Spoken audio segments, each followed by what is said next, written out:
SmartB Sports Update Podcast is brought to you by Optimum CBD. For all your rest and recovery needs, CBD products are your best bet. Go to OptimumCBD.store to order now. Free delivery on all orders over $99. You must be over 18 to order. I use Optimum CBD products personally for my rest and recovery. I train 6 days a week in Jiu-Jitsu, as you've probably heard on the SmartB Sports Update Podcast. I teach, I train, I compete. And without Optimum CBD products, I wouldn't be able to do it.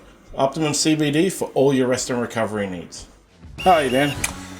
Good, thanks, John. Yourself, mate? I'm fantastic. Glad to see Latrell's not available to be mentioned in the podcast. Brandon Smith gives us something. Yeah, absolutely. Brandon Smith's on the rundown, and two of our good friends are in the news, Novak Djokovic and Donald Trump. Donald Trump, the new president, as of this morning, and there's never a dull moment with the Australian Open when Novak Djokovic is around, that's for sure. We'll be having plenty to say about that when we get to it a little bit later. Yeah, I'm finding him more and more likeable as he goes on. I think it's really just been a case of tall poppy syndrome. I think we'll both have plenty to say about Tony Jones a bit later, that's for sure. Yeah, but we can start with Corey Parker, criticising the Roosters. Corey Parker obviously no longer works for Fox League because Kevin Walters took his job. If you can believe that. Kevin Walters replacing Corey Parker on Fox League. But he still has plenty of jobs, so they all seem to have thousands of jobs. And so he's criticised the Roosters, though, for basically letting everyone go and not signing anyone. Yeah, basically that's it. The Roosters have lost 1,257 games of experience. It's a lot of experience that they've lost. Those losses include Joseph Suaalii, of course, he's made his start to his rugby union career. Jared Waerea-Hargreaves, Joseph Manu, Luke Keary, Satili Tupanua, and Terrell May, all gone, and that's 1,257 games of experience that's just disappeared. Their only gains that Mark Nawa Kanatawazi, the tongue-twisting name, he's come across from rugby union to join the club this year, and Chad Townsend, of course, with the Cowboys. They've also got Reece Robson on the way, but that's not until 2026. Chad Townsend has 1,257 games of experience, right? Yeah. Well, he does replace some of the lost 1,257 games. But Corey Parker. The quote from him, he said, "It's mind-boggling to think they haven't had a contingency plan in place." So. Well, not only that, they let go of Terrell May out of the blue. No, but I don't understand what's going on. Nobody understands what's going on. I talked to my Roosters friends about it, and nobody understands what's going on over at the Roosters with their movements. They re-signed a heap of players. That's what they keep saying. Oh, we re-signed everyone. Because they re-signed Nat Butcher, Lindsay Collins, Angus Crichton, Spencer Leniu, Junior Palgar, Billy Smith, Sandon Smith, Daniel Tupu, Connor Watson, Siwa Wong, all these. And the thing is, you keep thinking, you look at the players they've lost, and we've gone into detail about it a number of times. You look at the players they've lost and you go, we've said it before, you can't help but thinking that they've decided to take a dive this year and they're not taking this year seriously. They've written this year off. But that doesn't really work anymore because of the salary cap ceiling, which requires you to spend 95% of your salary cap on your players. So it's not like you can just decide to 1 year only spend 60% of your salary cap and sort of load up the gun to go on a signing spree the next year. You can't do that anymore because of the salary cap ceiling. You have to spend 95% of your cap. So given that, it just doesn't really make any sense that they've lost this number of games experience and haven't replaced them. Well, some of their players were off contract this year, right? I think Daniel Tupu was off contract this year. Spencer Leniu was off contract this year. And they've extended, air quotes, extended a bunch of players. Does that count in this? It's such a weird thing. There's no rhyme or reason to it, especially with things like the late release of Terrell May. And they had, the beginning of the year, it was Kiri, Manu, Suoli'i and Maria Hargraves were finishing, and so everyone was like, all right, they need a forward, a back, and a half. Yeah. Mm-hmm. And now it seems like they need a team. They just let everybody go without any sort of plan being in place. I'm just bringing up their signings list here, or their list of contracted players and how long they're contracted for. So yeah, if we look at, there's a number of players who have long-term contracts. Billy Smith until the end of 2027, Connor Watson till the end of 2027, Dom Young till the end of 2027. Junior Pauga till the end of 2027, Lindsay Collins till the end of 2028, Nat Butcher 2027, Reece Robson when he gets there in 2026. That'll be a 4-year deal until the end of 2029. Sam Walker till the end of 2027 as well. Spencer Leniu, you mentioned him before. He'll be there till the end of 2027. And Victor Radley as well till the end of 2027 too. So... but everybody else is off at the end of 2026 or the end of 2025. So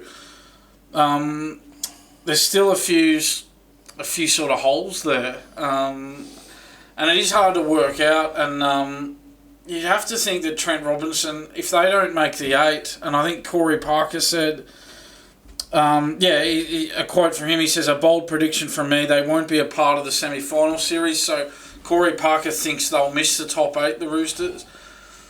And you'd have to think that if they do, well, Trent Robinson's going to come under serious pressure. This has been a number of years now where they've underperformed. They have, and I know people might say, oh yeah, but they made the prelim finals. Yeah, but this is a star-studded roster that have all the bells and whistles. They always sign the best available recruits. They have everything handed to them on a platter. And they keep underperforming, underachieving. So if they do in fact miss the finals this year, Trent Robinson is going to be under some serious pressure if he isn't already under serious pressure. You operate under the assumption that Trent Robinson has complete control over their signings and their roster as well, so it's not like you can, with the Roosters you think, the Roosters are planning for something else for next year or something, Like there's a... Well, this is the thing. This is where you start thinking, well, are they setting him up to fail here? Yeah. Do they want him to fail? Yeah, that's what I was getting at. But, I I operate under the assumption that the Roosters, they wouldn't be able to do that because Trent Robinson is in control of the roster, right? Where you can do that, you can think that about some clubs where the coach clearly is in control of the roster. But surely at the Roosters, it's not a matter of Trent Robinson goes to them and go, I want this guy, and they go, no, we've hired this guy instead. Mm. Like when Steve Price, I think, was at the Dragons, for example, they told him he won't be having any say in the recruitment, and they were going to take care of it. That's just setting him up for failure, because it's like, I want this player. They're like, too bad you're not getting that player. You're getting this other player that you didn't ask for. Yeah. But surely at the Roosters and with Trent Robinson, you'd have to think that he's in control. So, with all this weirdness as well, you'd have to think that. If they don't go well, Trent Robinson will be out the door, and they can just say you did this to the club. But then we don't really have history with Trent Robinson to look back on. Maybe he's setting them up for failure because he plans to go to another club the following year, or get released from his contract and go to another club. Yeah, maybe. I mean, every coach reaches their use-by date at every club. Maybe he's just reached his use-by date. Obviously won those 3 premierships with the club, won a premiership in his first season with the club in 2013, and then he won back-to-back premierships in 2018 and 2019. But in my opinion, ever since 2020, they haven't performed to their potential, and that's 5 years now that they haven't performed to their potential. We've talked as well about this horror record they have against the 2 best teams in the competition, the Panthers and the Storm. They've won 1 and lost 21 of games against those 2 clubs since the start of the 2020 season. So that's a factor as well. If you've got such a horror record against the 2 best teams, well, you need to change things up. Yeah, well, he's changed things up in a weird way, and we have no idea why or how, and maybe the plan will come to fruition, and we'll all be eating our words, but everyone's sitting there going, what's going on at the Roosters, man? It's just bizarre. It's not the kind of thing as well where it's like, you know, when he first arrived and went through his roster cleanup and then signed Sonny Bill and Jennings Maloney, and Michael Jennings. Michael Jennings, who was the best centre in the world at the time. And I was like, oh, I can see this now. This one's like, basically like if it had gone in reverse, he arrived and let go of Sonny Bill and Michael Jennings and James Maloney. Yeah. Then didn't hire anyone. No one can see what's going on. And so we had that recruitment drive that you just outlined in 2013. We also had the arrival of Cooper Cronk, who delivered them those 2 premierships in 2018 and 2019 back-to-back. So he's had a lot go his way in terms of the roster he's had at his disposal. He has not been tested out with a difficult roster. And you can't help but think he has been very fortunate in his time to have such a great roster the whole time he's been there, basically. Yeah. Up until now, really. That's another point. This is the first time you go, this is Trent Robinson's first real test as a coach, because you go, well, this is the first time where he hasn't really got that much of a star-studded roster at his disposal. Yeah, exactly. Have to see what happens with the Roosters, but I don't see any of my Roosters fans, friends, or anyone on the internet or anything sitting there going, Roosters are going to go good this year. Because, they just look at what they've lost and look at what they haven't gained. Look at what they have. They're still a good team, but it's just what they've lost. See, they lost so much and didn't underperformed last year, and they've gained nothing. So you would expect them to go worse than they did last year. Still a good team. 100%. Lindsay Collins, Nat Butcher, Spencer Lenier, Angus Crichton, Sandon Smith had a great year. Connor Watson played Origin, right, and for Australia. Siwa Wong is an up-and-comer. They're still a good team, but just they're worse than they were in 2024, in theory. You certainly can't see any improvement on their part. Unless all those guys they re-signed just suddenly get much better. Yeah, that's right. I mean, I was thinking the way around that, talk about that salary cap ceiling, the way you got to spend 95% of your cap. The way around that is to just sign a bunch of players on 1-year deals. Yeah. Players who you could sort of, when it comes to the crunch, when push comes to shove, you could do without them. You could sign a whole bunch of players on 1-year deals. That's sort of the way around that salary cap ceiling, the 95% needing to spend 95% of your cap. But just looking at this list here, I've read out some of the players before who have the long-term contracts at the Roosters. Well, on the contrary, these are the players who are off contract at the end of 2025. We're going to be talking about Brandon Smith very soon. He's off contract at the end of 2025. Chad Townsend, who we mentioned, well, he's only on a 1-year deal, so he's off contract at the end of 2025. Egan Butcher, same thing. He's off contract too. And Tyler Moriarty, he's off contract at the end of 2025 too. So there are a few players there who are coming off, and you sort of go, well, have they got their eyes on 2026 here?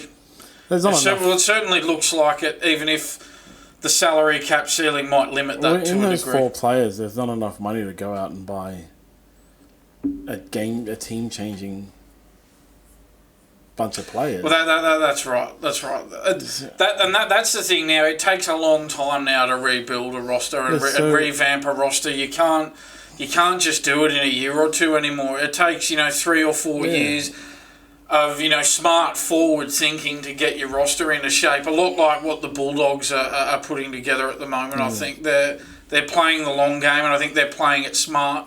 They know that you can't just make these panic signings. I think the Roosters know that as well. I think Politis has been very good with that over the years. But it just seems like at the moment they've hit a bit of a flat spot. They've let a lot of players go, haven't been able to replace them at the moment. And they might be in for a stint of pain in the short term. It looks like they're basically stuck with this team until the end of 2026. I mean, every team's got to take the hit at some point, and maybe we've reached the point where they're going to have to take the hit, I think.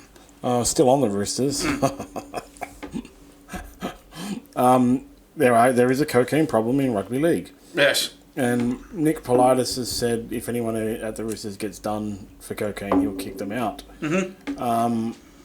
Now, Brandon Smith a couple of years ago had a cocaine social media post when he was still at Melbourne, though. So you know those bags at the Roosters, allegedly. But that's a good stand to take, based on the happenstances of last year and this last year, because we had Ezra Mam and Josh Addo-Carr both get positive tests. Mm-hmm. Again, completely unlinked players, never played together. Do they even know each other? Yeah, and we had that, we don't know for sure, we don't know for sure what it was, but we had that white powder scandal with Latrell Mitchell as well. I think we have it's baby powder. Yeah. Laxatives. Yeah, so we can I think we can throw that one in the mix as well. Yeah. And then there was, Valentine Holmes stupidly posting to social media, Brandon Smith posting to social media. That's a good stand to take. Every club should take that, I think, and it's like I've always said, it shouldn't be illegal. My belief, it shouldn't be illegal. Fact is, it is, and so therefore you're not allowed to take it. Yeah, and Michael Carianis of the Daily Telegraph, he said, he can't work out why the NRL dances around this, and he applauded the stance of Politis and the Roosters. And I think he's got a point. Yeah. I agree with him. Why not come down hard? Nick Politis is in charge at the Roosters, and if he decides, one instead of 2 or 3 strikes and you're out, or 1 strike and you're out, well, that's up to him. And he's just enforcing some strict standards there, and full credit to them. I think more clubs should follow suit. Yeah, I think so too. Yeah, it's a bit dangerous though, given that so many random unlinked players have been done. You could have out of your top 30. How many haven't been caught? Yeah, you could have out of your top 30 players, 27 of them are actually on the bags. Yeah, well, when you think about Josh Addo-Carr, he would have gotten away with it if he hadn't have been pulled over for that roadside. Exactly. That roadside test. Ezra Mann would have gotten away with it if he hadn't had an accident. Yeah. And like we said before, that just means he's gotten away with it before. Latrell Mitchell would have gotten away with it if someone didn't take a photo of him with that white powder. A random person that he invited into his room. Yeah. So you got to think, how many times hasn't that happened to someone, and have they got away with it? Coincidentally, it was the first time for all of them. Yeah, amazingly, and it's never happened any other time to anyone else. Not exactly. But yeah, I like it. I wish all of the clubs do it. I think the NRL should do it. Actually, if it's against the law, it's against the law. I was very, very clear about. I don't think it should be against the law, and I don't think, I don't think it should be banned for drug use thingy. What are they called? Drug testing, because it's not a performance enhancing drug. But with all the issues they've had in the last 2 years around cocaine use in the league, it's a good stance to take, from my opinion. Yeah, the NRL are currently reviewing their illicit substance policy, which gives a player 2 strikes before a club is able to suspend their player for 12 weeks or terminate their contract. So that illicit drug policy is under review at the moment from the NRL. As we talked about Brandon Smith, he always appears. It's basically burn his bridges at another club. Yeah, it's unbelievable. a new week on the podcast, and a new club that Brandon Smith has burned. So if we run through his little rap sheet here that he's built up over the last month or two. So he said he didn't want to go to the Cowboys because it's too hot. He had to go at the Tigers players for coming back to pre-season training for being unfit when they came back to pre-season training. He had to go at Ryan Pappenhausen from the Storm. He called him small and fragile. And if that wasn't enough to alienate the Storm, he re-burned his bridge with his former club there, having a go at Jonah Pezzett for re-signing with the Storm. And Manly and Canberra came out and announced that they just don't want him. They just came out and announced it. So it's gotten to that point where you've even had 2 clubs sort of unprompted just come out and say, yeah, we don't want this guy. And now he's had a dig at Parramatta's supporters. So I thought he was going all right. I thought, well, I better read through these quotes to see if he's burned another club. And I thought, I was getting to the end of the article and I thought, oh, no, this is all right. He hasn't burned them. And then I saw he was quoted as saying, sarcastically, he says, I think he was talking about his links to Parramatta. He's been linked to Parramatta. And he says, and I quote, I think it was like a Parramatta fan page said, it's official, he said. And then he says, the Parramatta fan army, now everything they say is reputable. So he's had a dig, obviously said that sarcastically. So he's had a dig at the Parramatta supporters as if to say, oh yeah, everything they say is reputable. Earth to Brandon Smith, stop alienating all these clubs and crossing these clubs off the list. He's alienated Parramatta now. He's had to go at their fans. Stop alienating people. Wise up and look for another club properly. My latest rumour is he's going to the Rabbitohs. So let's see what he says. Is that right? Yeah, okay. I heard it yesterday from somebody. All right, well, I think, he's more chance of going there than going to Parramatta now because he's just torched the Parramatta supporters. So let's see what he has to say about the Rabbitohs to burn that one. It's just so stupid. I mean, even if you think that, right, I'm sure players think, our supporters on these forums can go a bit crazy. You don't say it publicly. Don't say it. You're in the hunt to join this club. Don't alienate them by giving it to their supporters publicly. No, it's not a good idea. You never ever criticise your fans. If you're going to do it privately, but don't do it publicly. It's just not very smart. And before we know it, he's going to have crossed off every club, and I don't know, maybe he'll get a gig in England. I'm not sure. I mean, he might make a start on annoying all the clubs over in England as well, the way he's going. But if he goes to the Rabbitohs, I wonder how Wayne Bennett would handle him. Well, he wouldn't be allowed to do talking outside with Wayne Bennett as his coach. Not at all. And this is the thing, he didn't perform at his best at the Roosters either, so... I don't think he's a hooker. You're getting a player who hasn't performed at their best at their current club and who is just finding new reasons to alienate people in public. Yeah, so it's not a good combination. Parramatta hasn't had a good hooker since Reid Marnie, I'd say.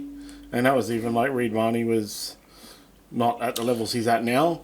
Yeah, that's right. They've been without a top end hooker since Marnie went to the Bulldogs. Hodgson, right? Yeah, and Josh Hodgson's subsequent time at the club was marred by injury as well. Yeah, that's right. He was out for a bunch of the season. So, I mean, they're looking for a hooker. But again, I never thought Brandon Smith was a hooker. When he was at Melbourne and he was their second choice hooker, I thought he wasn't a good hooker. He's a good back rower, but I don't think he's a hooker. Lock, maybe. His service from dummy half is so slow.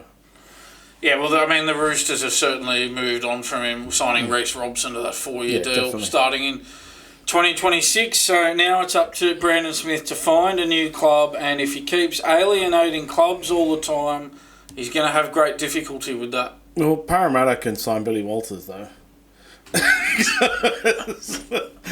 Billy Walters is another one of those players that you could say he's only at a club because his dad's there, and now his dad's not there. So the new coach of the Broncos has decided that Billy Walters won't be the starting hooker for the Broncos.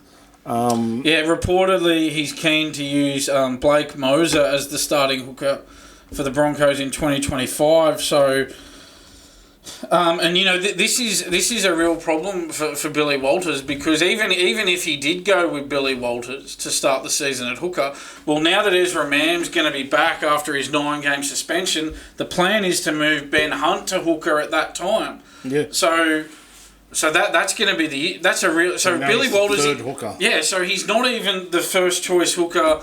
With Ezra Mam on the sideline. So when Ezra Mam comes back, well, Ben Hunt's going to have to move to hooker.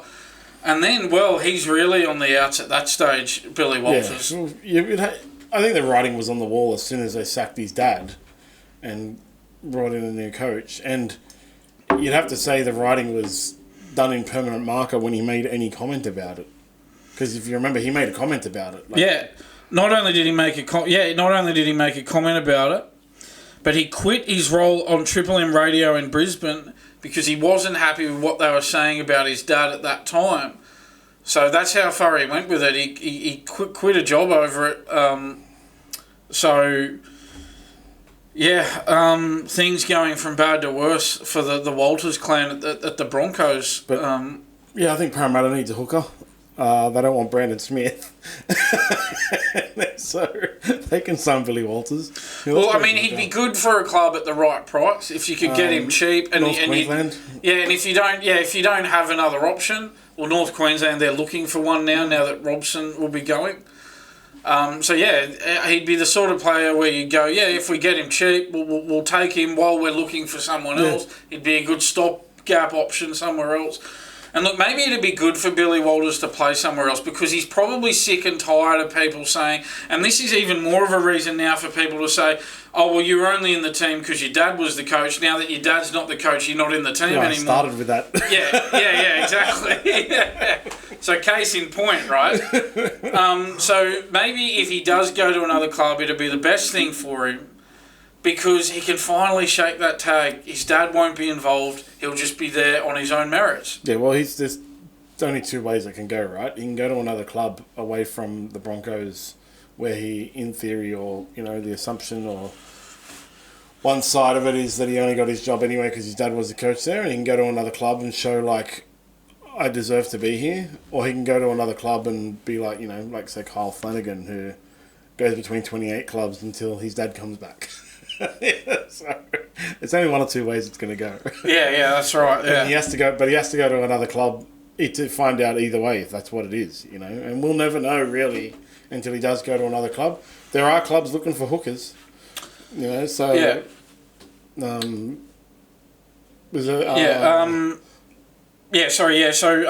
the Courier Mail reported that Mozer is in line to start, meaning Walters would be relegated to the bench.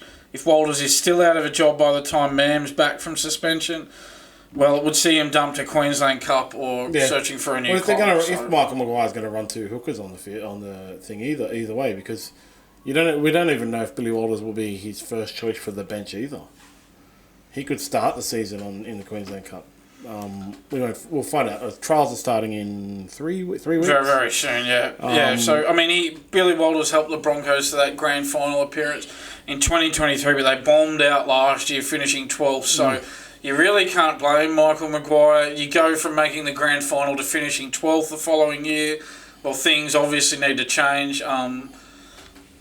And that's the thing. There were I know they had some injuries, but they had pretty much this. They had a similar roster. They didn't lose too many players. I think they lost Flegler. They lost Farnworth. But apart from that, I think they had pretty much the same side or the same roster in 2024 as they had in 2023. So, no real excuses apart from a few injuries. So you can't blame Michael Maguire for shaking things up there. Exactly. Over to my Dragons. Yes. So I just want to, in one of my WhatsApp groups, when this was announced. So originally Matt Lodge was announced that he'd signed for a training trial with the Dragons on Friday. Mm-hmm. And I immediately messaged my group, Matt Lodge to the Dragons for training trial with a gift that said, we don't ever think the worst is going to happen until it does. And the replies, ha ha ha, LOL, enjoy that. Ha ha ha, your turn, LOL. LOL, that's gross.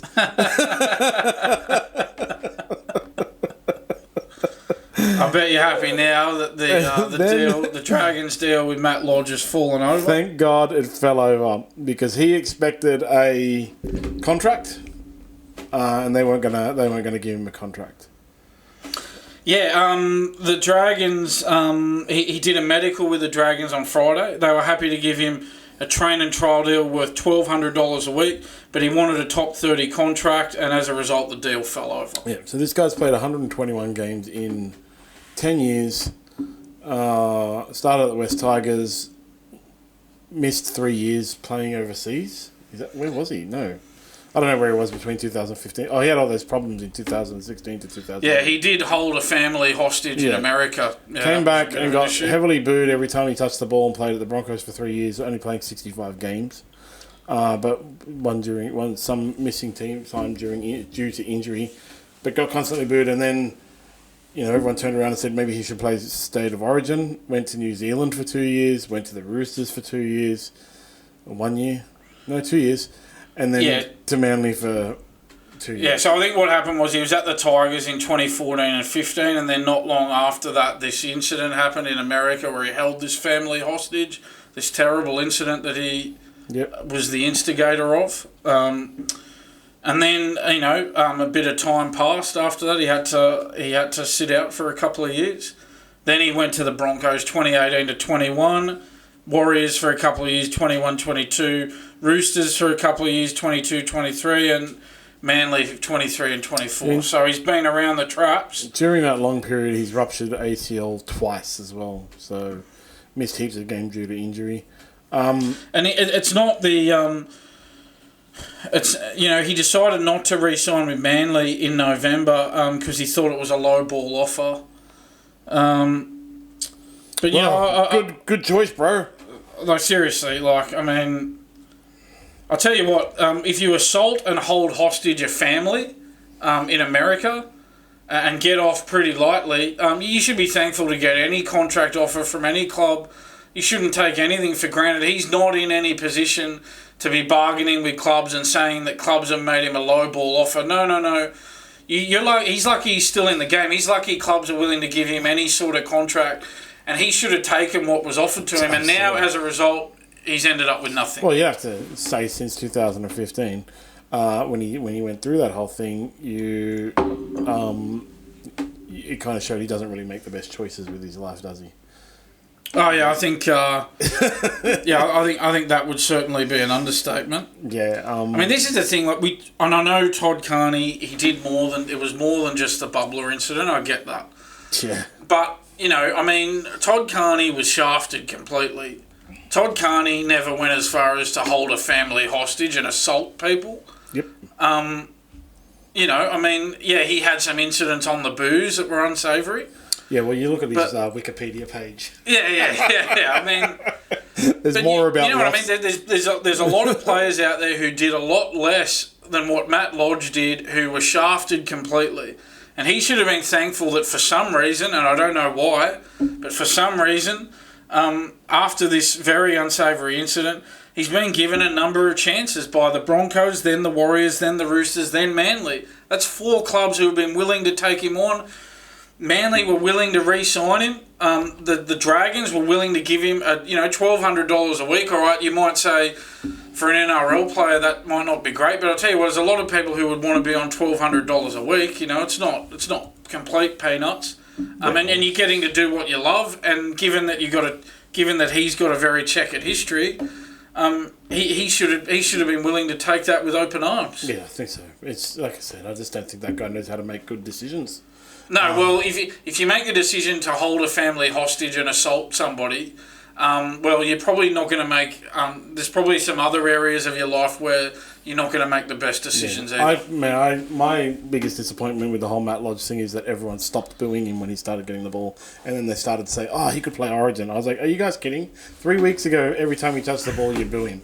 And now you're all like, he's going really well and he's in form, we should put him in Origin. No. You booed him because of the whole issue with the holding the family hostage, and at the time, I don't know what's happened since then, refusing to actually publicly apologise, not paying them any money out of their $2 million civil suit and all that kind of stuff. That's why you were booing him. And it's like, actually, he's in good form and could play Origin. Let's forgive him. Just terrible. Oh well, the upside for you is he won't be at the Dragons now. So I bet you feel like you've dodged a bullet. The there. WhatsApp group for that was thank God, and none of them said anything. I bet you were pleased when you saw that headline. Another guy who's known for not making the best choices in life, Jarryd Hayne. Yes. It's been announced that he's going to be featuring in the upcoming. It's on this weekend, the Nines tournament. No, I didn't even know this Nine tournaments existed, to be honest. Yeah, I didn't until I was reading about it. But it's like 3 years old. Yeah, and there's a number of other big names as well playing in this, not just Jarryd Hayne. Ben Barber, Michael Jennings, Andrew Fafita. They're all players who are going to be featuring in this Maloney. Yeah. So there's a number of players who are going to jump into this. Obviously, this comes after that fall from grace where Jarryd Hayne was accused of sexual assault.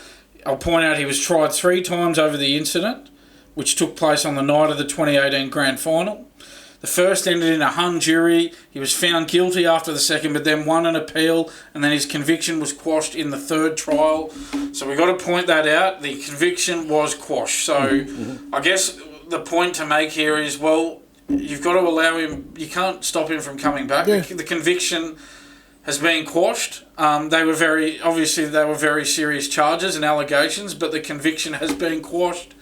And so, well, you got to say, you got to welcome him back now. Yes. There was no conviction recorded. Yeah, really, exactly. This is one of those things that people will be like, he'll forever be labelled. Like, that's it. He will, but it's a label without merit, basically.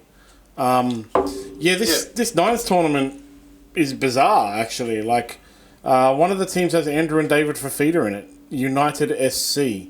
That's the team with Ben Barber. Yeah, there's another team with Anthony Milford, Corey Norman, and James Seguiaro called the Legacy team as well. And there's RLPA has Matt Moylan, Tyrone Peachy, Mitch Rain, Chris McQueen. What is this thing?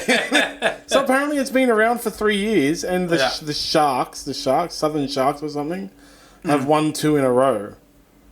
Okay. Southern Sharks, they're the only. It's been for around. This is the 3rd year. The Southern Sharks have won the previous 2.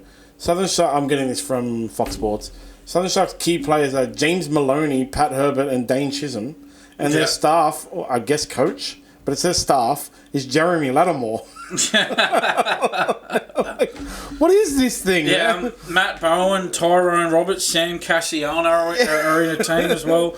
Joel Thompson and Chase Blair are in another team. This is sort of come up out of nowhere. This one I also saw here that Brandon Smith is affiliated with a team in an off-field role. So at least Brandon Smith will have a break from taking pot shots at every other club and will actually put his time to good use for once. Its teams will be drawn randomly into 4 pools of 4 teams. Each team will play 3 round games against each team in their pool. Competition points for the qualifying rounds will be awarded as follows: 2 points for a win, 1 point for a draw, and 0 points for a loss. And then the teams will be ranked 1 to 4 in each pool at the conclusion of the round games. Teams will be ranked in the following order: competition points and for against. The top 2 teams of each pool at the conclusion of the round games will progress to the trophy quarterfinals, and the bottom 2 teams of each pool at the conclusion of the round games will progress to the Shield quarterfinals. So, the top teams and the bottom teams will play as well. Starts on January the 25th. So not this weekend. When is it? January 25th. Saturday. Saturday. Starts on January 25th. Yeah. Trophy winners get $30,000, 10% donated to their charity of their choice. And it's at Nines. It's on KO, the world's worst streaming platform. Yeah. Oh my God, I was watching the UFC on the weekend on bloody KO. I got to have a rant about KO, just go off topic. Midway through, Merab Dvalishvili and Umar Nurmagomedov in the 5th round, as Merab throws a massive punch and connects with Umar, it cut out and buffered and then said, sorry, your stream has been interrupted, refresh to try again or something. Took a good minute to get back up and running, so we missed like a minute of the 5th round. Comes back and they're in this like really intense back and forth, and we were like, this is round 3. So I would have jumped back. Oh, no. I hate you, KO. You got that buffering? Yeah, like it's just far out. KO sucks so much. I cancelled my subscription. It sucks that much. Could be the most annoying word in the English language, buffering. Oh, God. Someone bought KO. Yeah, with Jarryd Hayne, he was in a mentoring role with Fiji, helped them prepare for last year's Pacific Championships as well. This is another sort of return for Jarryd Hayne. Also, there's some whispers that he's close to signing with the Wentworthville Magpies in the Ron Massey Cup as well. So a bit of a comeback of sorts to the game here for Jarryd Hayne. Some other NRL names involved in this tournament. Nathan Peets will coach a team representing the Arthur Beetson Foundation.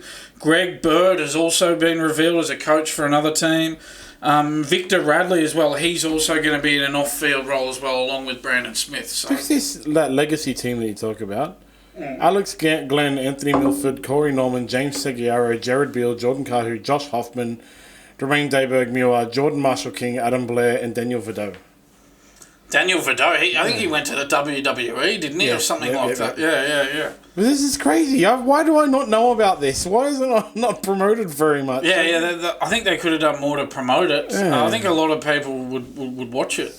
Well, I might have to find a KO to watch it on the weekend. That's it for rugby league. It is pretty slow. Latrell Mitchell hasn't been doing anything, so it's not much news. I think it's like Latrell Mitchell is the domino that keeps the rugby league news going. It usually once the Australian Open finishes, that's when the rugby league news ramps up. It's kind of like the rest of the sporting people in Australia go, guys, Australian Open's on. This is an international event. Yeah. Rugby league players, please just calm down for 2 weeks. Yeah. Just 2 weeks, please stay in your houses. Yeah, once the Australian Open finishes, I think... that's the thing. We're not... That's always the way. Once the tennis finishes, we're really not far away from NRL trials starting. So, yeah, it's certainly not far away from all kicking off. But in the Australian Open, yes. So today is Tuesday. Yes. Tomorrow, the great Aussie hope Alex de Minaur will take on Yannick Sinner. Yes. That's basically the Aussie update. Yes. That's all that's left, right? Yeah. Yeah, he's the only Aussie left in the singles, Alex de Minaur. Yet you just mentioned that quarterfinal with Yannick Sinner. So we are recording this on Tuesday afternoon, so there's no real point in us doing a huge preview on that. I will say, though, that I just looked it up. Yannick Sinner does have a 9-0 head-to-head record with Alex de Minaur. I'm sorry to say that. We all hope Alex de Minaur wins, of course. And I know you especially, as Yannick Sinner's arch-nemesis, hope that he wins.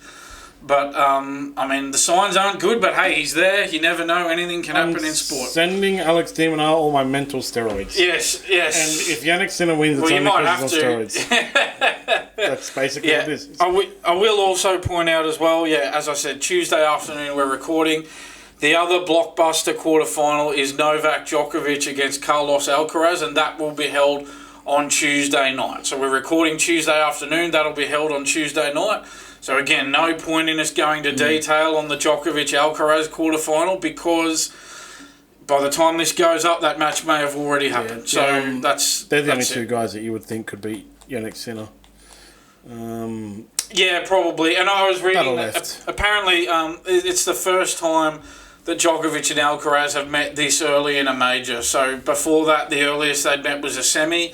But because Djokovic has sort of dropped down the rankings a little bit and he's seeded number 7 now, then that's meant that he's met Alcaraz a bit earlier and they'll be doing battle in the quarterfinals. Looking up the odds, which we always know are dangerous to mention, and Carlos Alcaraz is a pretty heavy favourite, like much heavier than I would have thought he would be. I wasn't surprised or think it's wrong.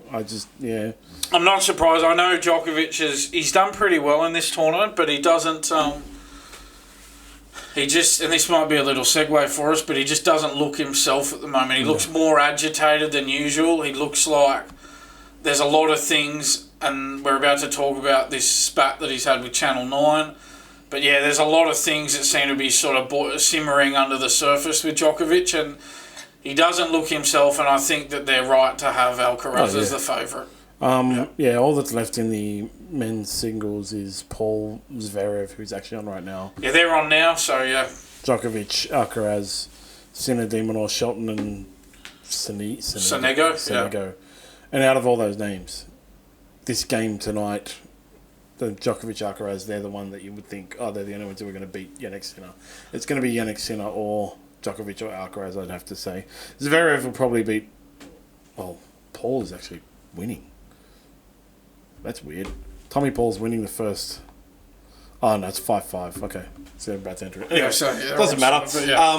That'll be over by the time most people watch this. So you'd have to think at this stage, and again, we're recording Tuesday afternoon, but you'd have to think at this stage, as you say, the winner of Djokovic-Alcaraz will probably play Yannick Sinner in the final. Yeah. Zverev may have something to say about that. Is he the number 2 seed? He is. Yeah, he's got some. He's never won a major, Alexander Zverev, but he's had some good results in some lesser tournaments, and they've just sort of accumulated, and he's managed to accumulate points all the way up to number 2 in the world. Anyway. But you did touch on it. Novak Djokovic and Channel 9 are at war. Is the war resolved now? Yeah, well, apparently Novak Djokovic, so I'll just run through it, but Novak Djokovic has accepted an apology for Tony Jones. So what happened, I'll just run through a bit of a timeline. Now, Tony Jones, he made some very, very stupid comments doing a live cross. There were a bunch of Serbian fans near him sort of chanting, as they do. There's nothing wrong with that. That's just what fans do. There was nothing malicious about it. Fans do that when the camera comes on. They cheer for their player. What's wrong with that? They weren't screaming obscenities. No. They were just chanting. And then he turns around. Tony Jones, a journalist, supposedly a journalist, turns around and says, Novak's overrated. Novak's a has-been. Kick him out. And then he seemed to think that this was banter somehow, Tony Jones. Well, it's not banter. First of all, it's not true. Novak Djokovic is not overrated. If anything, he's underrated. Last week we talked about a list being put together where, for some reason, Roger Federer was put as the 7th best athlete of all time, and Novak Djokovic was put at number 13, even though Novak Djokovic has won 4 more Grand Slam titles than him. So, no, he's not overrated. He's actually very underrated for somebody with his record. That's one thing. He's also not a has-been either. He's actually taking on Carlos Alcaraz tonight in a quarterfinal of the Australian Open. So he's not a has-been. That's not accurate either. And kick him out, well, that's just a nasty reference to him being deported from the country a few years ago. That was a very unsavoury incident that didn't reflect well on this country at all. No. And so for Tony Jones to make light of that and be as insulting as to say kick him out, very unsavoury. He's a terrible journalist. He's a terrible reporter. He should have been sacked by Channel 9. They're gutless for not sacking him. And Channel 9 are not having a good run of it, are they, lately? We went through that list put together by their newspaper last week, top 50 greatest athletes of all time that they completely botched. You can go back and watch our last episode. We really hacked into them. Everybody agreed with it, by the way. If you're looking for some entertainment. All the comments on our episode with regards to that agreed with it. So. Yeah, well, so there you go. Okay, so there was that. They also had a reporter on the Today Show who's been done for taking a $50,000 cash for comment bribe from a billionaire. So that's also an unsavoury incident. And then we've got this Tony Jones nonsense as well. That $50,000 cash for the comment thing was the most bizarre thing ever. Would he not? I know we're going a bit off topic here. It's not sport, but we are talking about Channel 9. Did the journalist or the reporter, did he not think, gee, I might get in a bit of strife if I actually accept this? You would have thought he would have just gone at the end of it, look, we're only mucking around, you don't have to pay me, and he would have been fine. But he had to actually give your bank details and take the money. Yeah, and then he posted on social media about it. Talk about making stupid decisions. There's something in the water over at Channel 9 that make them make stupid decisions. So, then Novak Djokovic refused to be interviewed after his win. Just going through that timeline. So, we had that incident from Tony Jones. And then in his last match, Novak Djokovic, as you say, Jim Courier went out on the court to interview him. He brushed the interview. He actually said something to the crowd on the microphone, but it was very brief. He said, thank you. I'll see you at the next match, but I'm not doing the interview. And everybody thought at that time that because of how he was reacting really badly to the crowd, they were getting under his skin. Excuse me. And at that time, everyone thought, it's because of the crowd. But then he clarified in the press conference that no, it's because of what Tony Jones said. And he said he's boycotting Channel 9 interviews from now on. And then Tony Jones, obviously, someone told him, well, you have to issue a grovelling apology. And he did that on the Today Show the next day. And then I think Djokovic has now accepted that. So I think Djokovic has smoked the peace pipe with Channel 9 here, but gee, I'll tell you what, it's in a rocky position, that relationship. What a stupid thing to do. I thought Novak Djokovic was right. I would have snubbed him too. It's like when Cameron Smith refused to talk to Channel 9 for so many years after the way they did him. Did him in with the Alex McKinnon thing, yeah. These reporters, again, air quotes, and media organisations need to take responsibility for their behaviour. That's it. Yeah, 100%. Tony Jones, he should be sacked by Channel 9. A journalist isn't supposed to sledge a crowd of supporters. A journalist isn't supposed to insult a competitor. In this case, the greatest tennis player of all time, in Novak Djokovic. Like, if you're a fan, you can have that sort of banter with other fans. Oh, yeah, Djokovic this. Or if it's fans saying it to fans, that's all right. But for a journalist to turn around while he's on air and say it to fans, talk about unprofessional. It's really weird as well, because even the studio knew. They were so awkward about it. Yeah. It was like they knew after. It's like, oh, yeah, well, this isn't going to go well. And then there were some others who said something like, oh, it just got lost in translation. It's a bit of banter. No, it didn't. No, it was so bad from Tony Jones. And it was terrible. It comes to, our next piece about Danielle Collins. I think Australia is not showing themselves very well in this Australian Open. Talked about it last time with Kyrgios's match. Yeah. And I think these tennis players know you get a more boisterous crowd in Australia. Like, they comment on it, right? But the media and crowd behaviour it's basically turning into Happy Gilmore. This is the thing, and I know, it's like some people said, oh, gee, Danielle Collins went too far. I know Novak Djokovic came out and said he's now a huge fan of Danielle Collins. So just for everyone, basically, she was getting booed the entire match because she was playing Destanee Aiava, the Australian. She's very young. She's young, new on the scene. Got a bit of personality and everyone loves her. Danielle Collins unfortunately had to play her first, and Danielle Collins was getting hammered by the crowd the entire time. So at the end, gave it back. Blew kisses to the crowd, played up to it, smacked her own butt, said, I'm just going to take my paycheck and go take my big fat paycheck, was what she said. And the response was nothing short of insane. Everyone's bagging her. So she responds, and they're like, she's gone too far. She's not allowed to do that. She's not allowed to make fun of his back. And so, Australia as a whole, not Australia as a whole, the Australian Open crowd as a whole and the media, they want to go to a certain place. But nobody knows their rules, This is the thing, if you go berserk at that many players, well, eventually you're going to come across players who don't like it and give it back. That's just going to happen. Like, not everybody... I think the ideal response from, and I know it's hard, I get that it's hard, the ideal response from a player is just not to react to it, but that's not always going to happen. There are going to be players who are just going to react to that. They're not going to be able to take it well. And obviously Danielle Collins and Novak Djokovic are in that category of players who are they're just not copying it anymore. And that was one other point I was going to make about Djokovic, was that I think the frustration that he showed. I mean, we know that he didn't do the interview because of the spat with Tony Jones and Channel 9. But I think a lot, and you might notice it in tonight's match against Alcaraz, but certainly in the last two matches he's played, I've noticed it. It's almost as if he's getting to a point where he's so over the crowd giving it to him, and he's just thinking to himself, look, I've won this event 10 times, and you just give it to me and give it to me. And the sad thing is, the guy he played the other night, Lehechka, 99% of the crowd will never have even heard of him. They have no... it's not like Djokovic was playing against De Minaur. He's playing against someone they've never heard of, these people.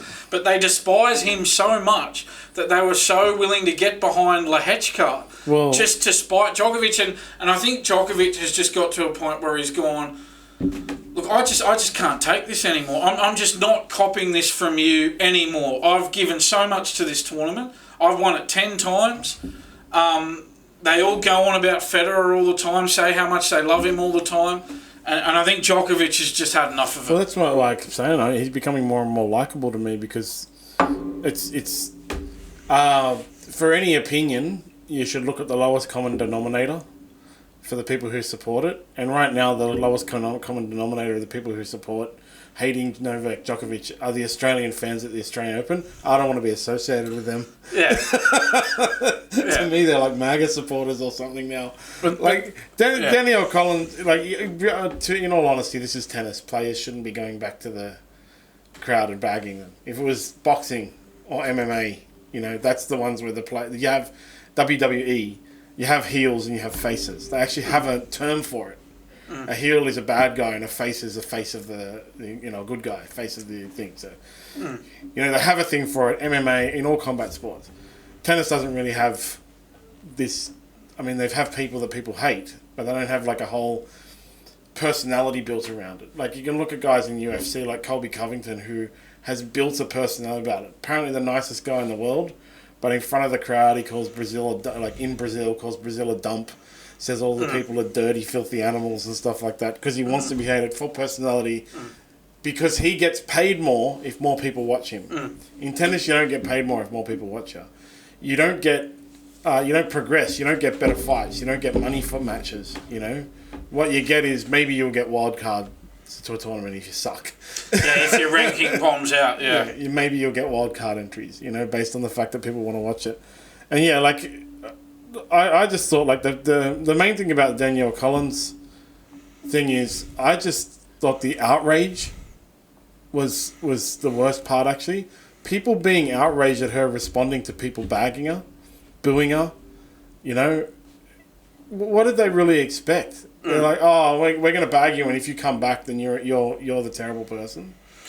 Yeah, I mean, and I mentioned it. I did an article last week where I talked about what happened during that Kyrgios match against Fernley, and they were just out of control. The crowd. This is the thing. Just because you pay your money to go in, that doesn't mean you can behave however you want. You still have to behave to a certain standard. Yeah. And, you know, as I said, all Kyrgios was doing in that match, Kyrgios was down 2-0. All he was doing was holding serve and staying with Fernley in the third set. And the crowd were carrying on as if Kyrgios had won the tournament. That's how they were carrying on. It was completely over the top. It was a completely disproportionate reaction from the crowd to what was actually happening in the match. So the crowd have been just obnoxious at this event. Yeah, exactly. They've been terrible, really, to be honest. The only thing I would say about Danielle Collins, though, the only thing I didn't like was where she said, oh, look, I don't care what they say. And I thought, no, you care because you reacted. Yeah. That's where, like, have you hit back? I'm all for it because I don't like these crowds. But you care. You reacted. If you really didn't care, you wouldn't have reacted. Yeah, exactly. But that's like, she shouldn't have reacted in reality. No, I think players are better off just pretending like the crowd are not there. For me, like, I support her reaction, as I said, simply because of the reaction to her reaction. I'm like, well, now you idiots have taken it too far. By being outraged to her reacting to you. You could have always, like, there's stuff that I was seeing on social media and stuff like that, like the comments and stuff about, like, oh, look at this idiot, how she reacts to the crowd. Dude, you were bagging her for, what, how long has it won this tennis match? Like the last 2 hours. This is the thing, I say, oh, they're better off not reacting, but it's not realistic to think that every player is going to do that. Like, some players are going to just react, and that's how it is, and I'm sure Danielle Collins and Novak Djokovic are the type of personalities who would react to it. Yeah. Well, they have. If you look at someone like Rafael Nadal, I don't think he would react. I don't think Roger Federer would react either. No. They're two examples of players who wouldn't react. Danielle Collins and Novak Djokovic are two players who will have reacted.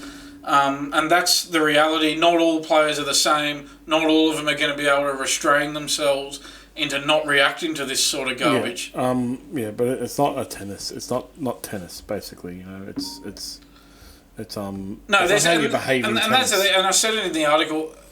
Once upon a time, there was etiquette in tennis where you only cheer if a player hits a winner, hits a winning shot on a point. You don't cheer if a player hits the ball into the net or hits the ball out or serves a fault or a double fault.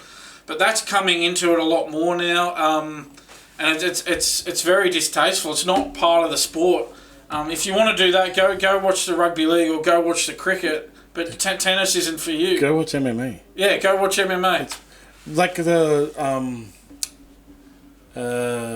in the ADCC Thailand trials, there's a great photo of Josh Saunders giving the crowd the double finger. Yeah. Because he'd won before and it was his second go to go again to the World Championships. Yep. And he was fighting, like, basically a guy, Tito Carl, who's very well loved as well. And all Tito's friends and family were there, and they were booing Saunders. And so after he won and submitted Tito, straight up, double fingers. But it's cool in BJJ. Yeah. If you do that in IBJJF tournaments, you get suspended for a year. But it's cool in BJJ. It's not in tennis. You know, it's just like, so yeah, like I said, if I was watching it live, which I wasn't, I would have thought, man, she's a bit of an idiot. But then, yeah, what I saw was the outrage. That's how I came across the story. The outrage on the internet about her behaviour. And I was like, no, you people are the idiots. You outrage idiots are the idiots. If you had not responded to her responding to you, she would have been the idiot. But in the end, you're the idiots. And I also think anyone who starts talking about their money, because these guys, even all these guys, like, what's Novak Djokovic worth, $40 million? Oh, it'd be a lot more than that. I'll look it up now. $400 million, something Let's like that. look it up. Djokovic net worth. $240 million is the estimate. Now, see, he's still in the he doesn't talk about money, but someone like Danielle Collins talking about, like, oh, I'm just going to go on my luxury holiday because I made so much money with my $138,000 or whatever I made. She actually sounds like a complete fool, because you can't use money, and especially at the Australian Open, which costs a lot of money to go to. There's a lot of millionaires in the crowd at the Australian Open. A lot of famous people in the crowd at the Australian Open. Sit there and go on about your money and how much money you've earned. And there's definitely people in there who be like, bro. Yeah. It's people it costs me more money to lean over and pick up that 180 or 30. There's people in there who laugh at you when you say, I won 200 grand or 400 grand. Exactly. It costs them more money to pick up the 200 grand than it does if they've dropped it, you know, like, it's just a stupid thing to say. But yeah, as I said, like, I'm fully in support of her because of the people on the internet being so stupid about her. Okay, one person we may not be in support of is Daniil Medvedev. He's off his nut, man. So whatever the hell happened, I don't even know. But he smashed the camera. Yeah, so he just went to town on the camera, on the net, just obliterated it with his racket, smashed it into pieces so that the ball kids had to come out and mop up the damage. So he's been fined $122,000. Yeah, so 16 grand of it is for that. There's also, there's more. So he was also fined $106,000 for how he behaved. So that camera smashing, that was in his first round win. He lost in the second round. The $106,000, that fine came in his second round loss. So he incurred a point penalty for chucking his equipment across the court. That was part of it. He also threatened to smash a ball to line judge after he was twice called for a foot fault during a tiebreak, resulting in a double fault. He also opted not to attend his post-match media conference after the match. So it was all that put together, totaling the $122,000. And also, that's not including he's also going to get the bill for smashing the camera. That's not included in the 122. So it's the 122 with he's got to pay for the damaged camera on top of it. But I'll tell you what I would have done, and this is where tennis lets itself down, that they don't come down hard enough on the players who make these sorts of transgressions. So what I think they should have done, as soon as he smashed up that camera in the first round, the tournament referee should have just come up to him and said, look, you're done. Get out of here. Pack your bags. We don't want you here. Get out of here. We're going to give you a huge fine for doing this, and you're not getting any prize money. See you later. Yeah. That's what should have happened. He should have been booted from the tournament on the spot by the tournament referee. I that's the guy you got to boo. Guys. Honestly. But tennis is crazy. Just imagine a rugby league player dropped the ball over the line or something, had a bad call, and just started kicking a camera and smashing the camera over and over and over again. They'd be banned for a year. It's television equipment. The TV stations paid good money for the TV rights, and you've damaged their equipment. And he knew what he was doing. It wasn't any accident. Yeah, he was trying to smash it. If you watch the footage there, it's a calculated. He's standing there for a long time, making sure he smashes it to pieces. It wasn't any accident. He made jokes about it. It's like, oh, the camera is stronger than my racket because my racket smashed before the camera. He stood there and literally just obliterated this camera on the net. Old mate needs to go and see a sports psychologist to just calm his farm, I think. Yeah, I mean, he seems like He seems like a very angry man, Daniil Medvedev. I think there's a few people in tennis who are really angry. I think Daniil Medvedev is one of them. I think Andrei Rublev's another one. And I think Nick Kyrgios is another one. I think there's three people who are only playing tennis because they happen to be good at it and because there's money in it. I don't think the three of them love the sport at all. I think they're in it for the wrong reasons. Kyrgios doesn't play tennis, does he? Sorry. It's a wild thought, isn't it? Nick Kyrgios, tennis player. Podcaster and comment chaser. Yeah, how out there of me to suggest? How out there of me to call him a tennis player? Refer to him as a tennis player. Man, that's racist. Sorry about that. You're going to get cancelled for that. Referring to him as a tennis player. God. But Medvedev, this is not the first time. He's always in the news like this, and somebody needs to sit him down and see a psychologist, bro. Calm your farm. Yeah, well, he earned $200,000 for reaching the second round. He's likely to forfeit that entire amount through fines and the camera bill. He has made $45 million in prize money throughout his career, though, so I think he'll be able to afford it somehow. They need to increase the fines. And finally, with tennis, Nick Kyrgios Jr. Yes. A.k.a. Thanasi Kokkinakis, has had a go at Todd Woodbridge after his loss. Mm-hmm. It was after his loss, right? Yeah. So what happened was, I'll just run you through the little timeline on this too. So I did do an article on this on our website the other day, so I thought it would just be good to bring it up because it happened on Wednesday, so it was after our last podcast. Yeah, so what happened was Todd Woodbridge, and I think last year, you might remember last year you and I had a good chat about Thanasi Kokkinakis and how he just wasn't getting the best out of himself. Yep. And it seemed to be overlooked by a lot of people. He seemed to get away with it. Maybe it's because Nick Kyrgios just disgraces himself on a pretty much a daily basis and sort of seems to, I think a lot of people overlook how much Kokkinakis has underachieved because of Kyrgios. Kyrgios sort of, takes the heat off Kokkinakis in that regard. But anyway, so before Kokkinakis' first round match, Woodbridge said he has to think hard about what he's going to do to get the best tennis career out of himself. And then he says at the back end of the year, he's played challenges and then he went and played exhibition matches that he didn't need to do. Yes, the money's great and we all love putting that in our pocket, and that's exactly what he did. But that schedule hurts to start the year. Woodbridge said that before Kokkinakis' first round match. Then Kokkinakis comes out, wins his first round match, and then in the press conference, he's asked about what Woodbridge says. And then he says he's trying to make a good living as well. That's why he's trying to host every game show there is under the sun. So that's a dig at Woodbridge over that show on Channel 9 that he hosts called Tipping Point, that game show that he hosts. So, but then what happened was Kokkinakis then lost in the second round and suffered an injury. So he got injured, this pec injury that he's carried for a long time. It's flared up again, particularly in that second round. Flared up to the point where he took the court in the doubles with his mate Nick Kyrgios and he had to retire. They couldn't even get through the match. So the point that I made in that article was, well, maybe after all, Todd Woodbridge actually was right, as it's turned out. Maybe Kokkinakis shouldn't have taken the cash in these exhibition matches towards the end of the year, should have rested up, and if he had have rested up, he would have beaten Jack Draper in that second round match. It was a close one, it was a 5-setter he lost. Maybe if he'd rested up, he would have won that match. He would have made the third round of the Australian Open for the first time. Can you believe it? He's never been in the third round of the Australian Open, a player of his calibre. He beat Roger Federer once, this guy.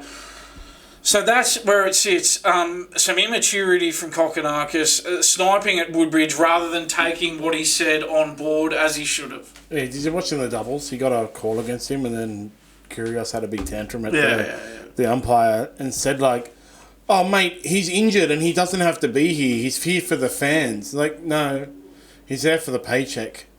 And if he was injured, maybe he shouldn't have played. Yeah. Maybe he shouldn't have played the match before that. Maybe he shouldn't have played the exhibition matches before that. Yeah, maybe Todd Woodbridge was right after all. So maybe instead of sniping at him, he should have taken what he said on board and been mature about it and gone, okay, well, he's made some constructive criticism here. I can take what he said on board. But no, immature, had to make a personal attack against him over his game show.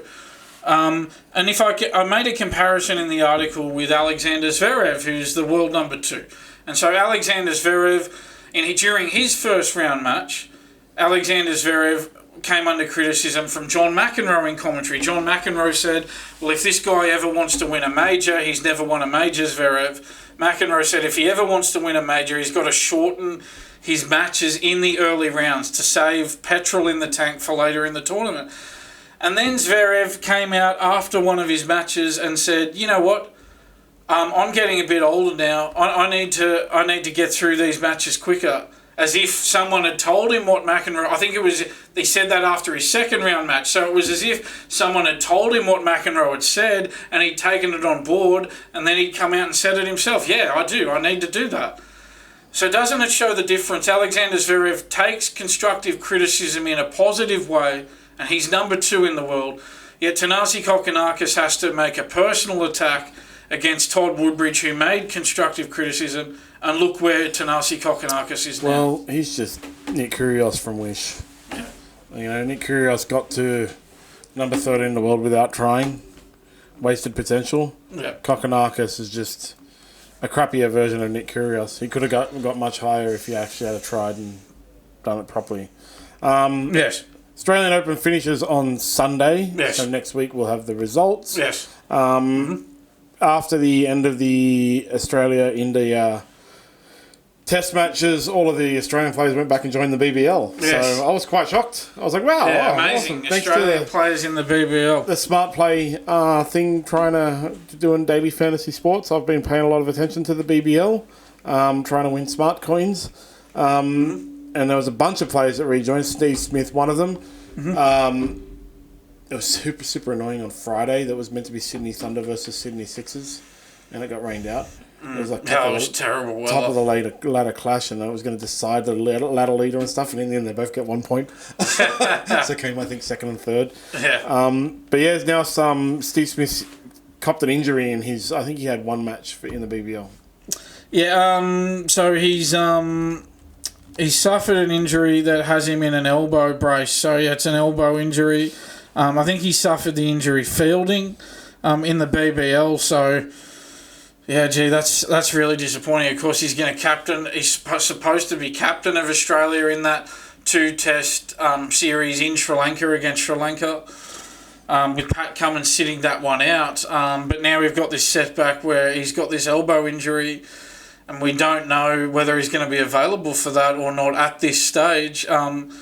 That series, I think, starts next Wednesday. I think the 29th of January is the first test. So that's disappointing. He's still going to travel and join his teammates in camp. So he may still feature in the series, but this is a setback for Steve Smith, absolutely.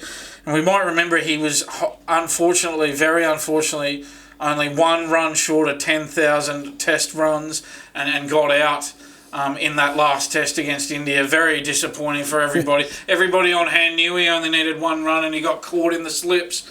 And it was just devastating for everybody watching. It's really going to be one of those things where for the rest of his life he's stuck on 9,999 runs and he's never going to hit another run again. Yeah. It's just get that feeling. And also in the BBL, Dave Warner is in massively good form. He's done wonders for me in my fantasy team. He nice. Has the second most runs. Cooper Connolly won the Golden Bat this year with 351. Dave Warner 346. Not far behind, only 5 runs behind. Yeah, but he's retired from international cricket, right? Yeah, he is. Yeah, he's just a 2020 freelance hitman now. Yeah, but didn't get bought in the IPL. Hardly any Australians did, so they all lost their money. Yeah, well, I hope Steve Smith's feeling well. Yeah, he sustained that injury throwing the ball while playing for the Sixers. Yeah. Australia has qualified for that Test Championship thingy, so they'll be playing South Africa in June for the... Yeah, at Lord's, yeah. And we've got some AFL news. Yes. Oh, this is just nuts, man. Yeah. Some news, crazy, what I believe is some some news reporters are going to lose their jobs and never be able to work again because they've reported some negative news about the AFL. Yeah, it won't just be the Carlton president who loses his job; it'll be the reporters who've reported on it as well. So yeah, this is a weird one. Luke Sayers, the embattled Carlton president, has broken his silence on the lewd photo scandal that emerged in recent weeks. A graphic photo was tweeted from Sayers' account in early January, along with the name of a senior female executive at a major Blues corporate partner. So I think you can probably work out what it's in reference to. Sayers quickly deleted the tweet, saying he'd been hacked and to please ignore all posts before deleting both that post and his account. I had to laugh at the Herald Sun. A report in the Herald Sun stated, and I quote, "A social media expert told the Herald Sun that it is unusual Sayers could still access his ex account after the alleged hack." So as if to say, a pretty unlikely story. It was like there. 10 minutes later after the thing, it was deleted, and then he tweeted. That's not how hacks work, people. It's really not. You lose control of your account. And they also don't post penis pictures. They post crypto scams. On a scale of one, how sure are you that he's making that up and that? I'm 99.9% sure. So you're 99.9% sure that he's making that up? There's two kinds of things that can happen that people call hacks, right? In today's day and age. The first is like you fall for a private message that says, "Hey man, I lost my phone. Can I use your phone number to log into my account or whatever? Just send me the code and I'll log in." Right? And then you think it's from I've set up a new profile that looks exactly like my profile and I'm sending you a message and you go, "All right, no worries. This is my phone number." What I'm actually doing is the hacker is logging into your account and it's sending you an SMS to say, "What's the code?" And then I log in and then I change the code and then you can't get password and you get in. The other one is if you stupidly leave your computer logged in or something like that, and one of your mates goes like, "Oh, I'm gonna post something funny." Yeah. Right. Yeah, neither of those are likely with what this whole thing is. So no. Yeah. Okay. It's more likely that he meant to send a DM. And he's accidentally tweeted it. So you're pretty certain that that's how it would have went down? It's most likely he meant to send a DM. Or the other one can be, because Twitter's full of porn. Nobody look at Twitter for porn, but the Twitter is full of porn. Like it really is. Or he has another account. And he accidentally was logged into the wrong account. Yeah, apparently, quote, he's been refusing to answer calls from colleagues before disconnecting his phone. Yeah. So that's probably no real surprise given the hot water he's got himself They always try to say, it's like, 10 years ago when Anthony Weiner, it was maybe even more than 10 years ago, accidentally tweeted his wiener and said I was hacked. Right. Yeah. Nobody knew about hacking back then, and it was much harder.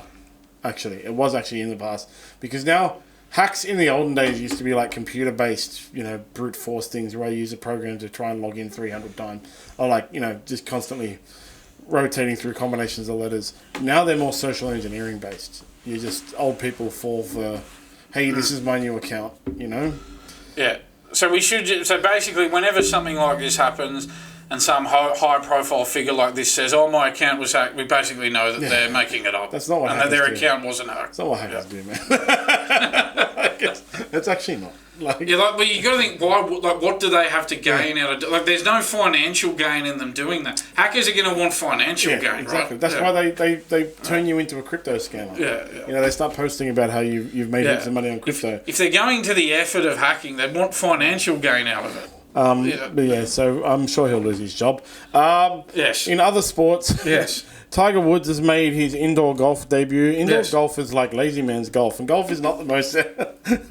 Golf is already kind of like the lazy man's sport. Yeah, I thought you might find this one interesting. So, it's an interesting format with this this indoor golf. So what they do, I don't know if you know a lot about it, but players hit tee shots from a fairway, shots from the rough, shots from a bunker into a screen, right? Yeah. Oh, you're aware of it. Yeah. Oh, you played it? Yeah. But then once they get, I'll just explain it for our viewers anyway.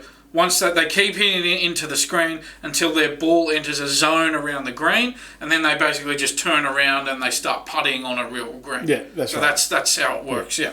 Yeah, so, and then it's basically golf without the walking. Yeah. That's like really what it is, because the screens are pretty accurate. Now these days, when they first came out, they were pretty dumb, but they're pretty accurate now. And you can load up different golf courses in them and stuff like a video game.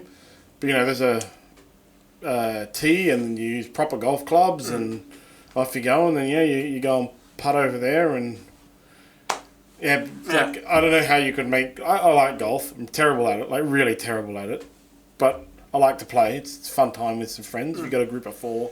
It's the kind of thing you do on a Bucks party or whatever. You play some Ambrose drops, so whoever hits the ball furthest, you all go play from there. You take their ball, So you don't have some guy who's like taking 30 shots to get one.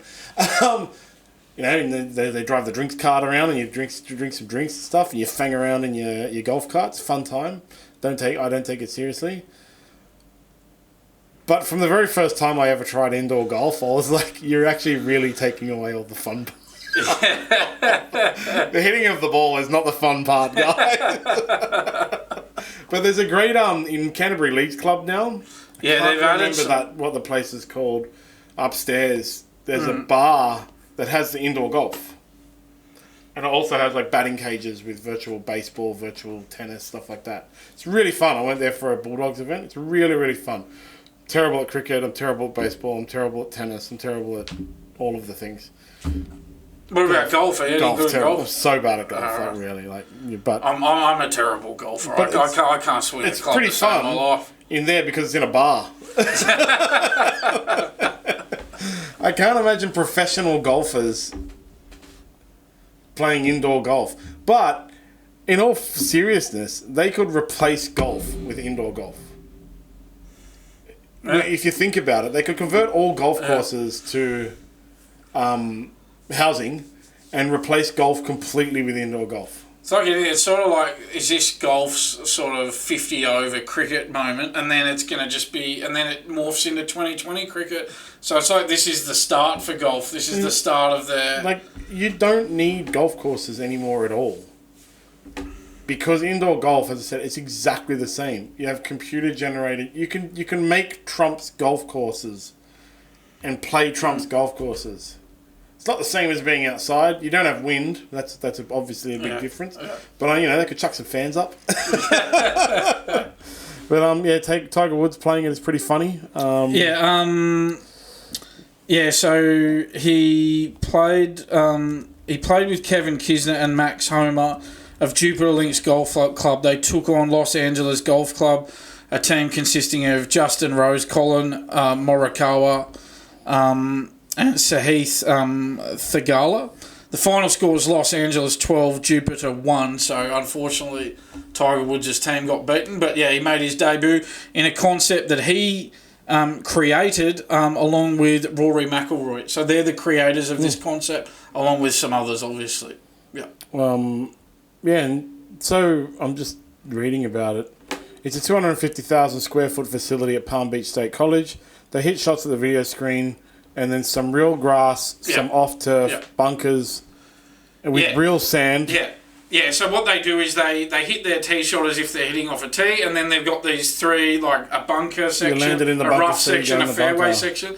Then they keep hitting off those, and then once they get in that zone near the green, they turn around on a real putting green and they putt.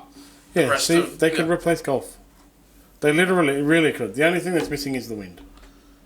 Yeah. Like, they could actually replace golf. All golf courses. George Carlin. I think golfers would be happy if there was no wind. Well, George Carlin's wish would finally come true. Because that was one of George Carlin's bits, to remove all golf courses and turn them into houses. Finally, our best friend, Taylor Swift. Got to say Taylor Swift as much as we can. Taylor Swift and Donald Trump. Taylor Swift, algorithm Bob. Yeah, still her boyfriend, which is kind of weird, given her history. Yeah, you would have thought they'd be getting close to getting married. If she needs a new album, she can break up with him, and then she's got a bunch of songs. Well, the good news for him, being Travis Kelce, is the Kansas City Chiefs are one step closer to a Super Bowl three-peat. They beat the Houston Texans 23-14 on Saturday.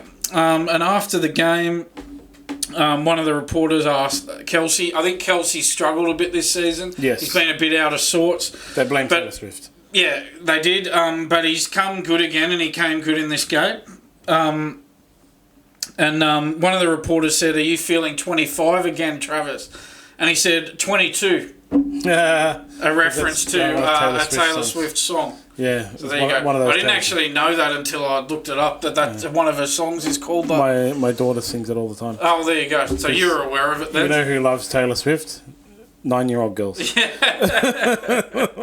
Please. That's about it. Seriously. Don't ever tell them that she's a sanctimonious blowhard, because then they'll ask you what sanctimonious means, they'll ask you what blowhard means, and then they'll try and stab you. Yeah, well, she can do a lot of things, but one thing she can't do is influence the outcome of US elections. Yeah, well, Joe Rogan can, though. Yeah. Who's more powerful? Oh, well, you'd have to say Joe Rogan is, wouldn't you? In that regard.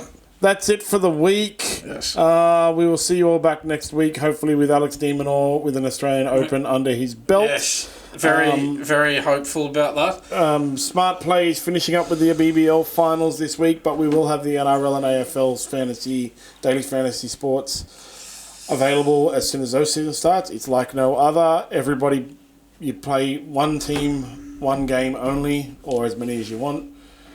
Buy your way in, and all of the money goes into a pool, and whoever wins, the top 20 players win some of that money. So more people, more better. Refer your friends, earn bonus SmartB coins. Don't forget to get some CBD from Optimum CBD at optimumcbd.store. You must be over 18 to order, and orders over $99 get you free delivery. And I'll see you next week. Thanks, John. We'll see you next week. Bye, everybody. Bye, Producer Chair.